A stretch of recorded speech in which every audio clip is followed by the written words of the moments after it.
No, Mai Anu, welcome back. The contentious Three Waters reform could be in for a shake-up after its working group recommended significant changes. The $185 billion reform would take power off councils to manage drinking water, wastewater and stormwater. Alexa Cook reports.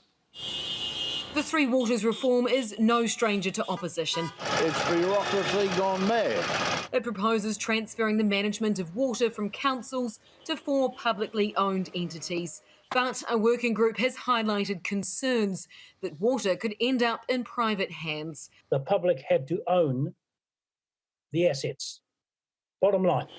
To make sure that doesn't happen, the group's recommended councils have shares in the 4 organisations, 1 share per 50,000 people in their area to prevent asset sales. It's also recommending better local consultation and more accountability from the entities to communities.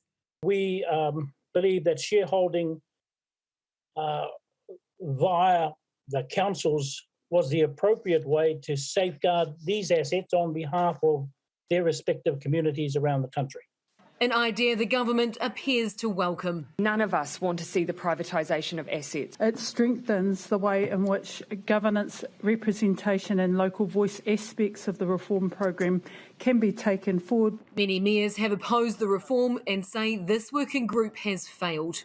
Oh, disappointing. You know, we raised so many points about and showing where the government model was flawed and ways that it could be improved, and that's just largely been ignored. Auckland mayors helped form the new recommendations, but still wants out of the reform. We lose the power of governance over the entity without major benefits coming to us. The reform is expected to save households thousands of dollars of bills in the long term. The next step is for the Minister to consider today's report and put legislation in place by the middle of the year. I do need to assess based on previous Cabinet decisions and the fullness of consideration of the recommendations.